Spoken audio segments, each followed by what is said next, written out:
សួស្តីបងប្អូនទាំងអស់គ្នានៅក្នុងក្រុមកម្មវិធីខ្ញុំដឹងខ្ញុំប្រាប់ I know I tell ថ្ងៃនេះខ្ញុំមានចំណេះដឹងទូចមួយចង់ចែកម្លែកដល់បងប្អូនទាំងអស់គ្នាតាក់ទងជីវិតហើយតាក់ទងជីវិតហ្នឹងជាប្រធានបទធំមិនមែន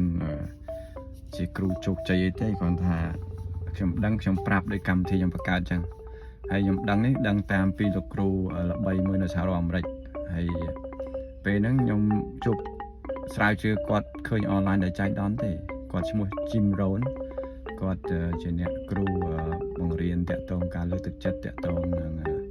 ជីវិតធ្វើផែនការជីវិតកំណត់គោលដៅហ្នឹងគឺគាត់ល្អមែនតើហើយទៅអ្វីដែលខ្ញុំរៀនពីគាត់ហ្នឹងគឺសាមញ្ញគាត់ប្រាប់ថាបើសិនចង់ធ្វើអ្វីមួយត្រូវតែច្បាស់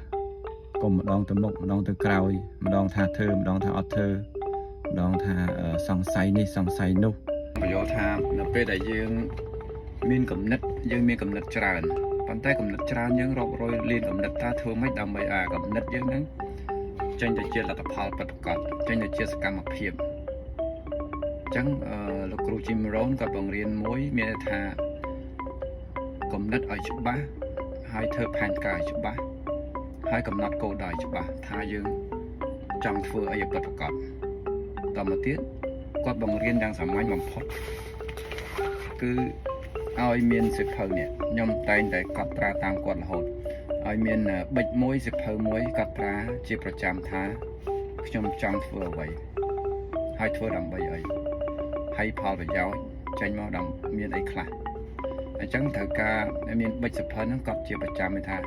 ថ្ងៃនេះខ្ញុំចង់ធ្វើរឿងនេះខ្ញុំចង់រឿងនេះអញ្ចឹងក្នុងមួយថ្ងៃនេះខ្ញុំចង់ធ្វើដល់4រឿងអញ្ចឹងក្នុង4រឿងហ្នឹងតើមួយណាដែលចាំបាច់ជា priority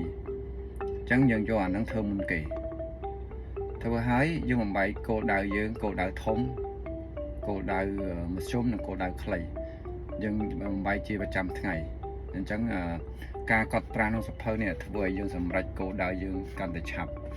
មានន័យថាធ្វើឲ្យយើងធ្វើការមួយជាក់លាក់មិនមែនចេះធ្វើការដេកទៅសពឲ្យព្រលឹមឡើងតែធ្វើការរឿងអដែរទេត្រូវតែកត់ត្រាហើយនិយាយច្បាស់អញ្ចឹងយើងអាចសម្រេចគោលដៅច្បាស់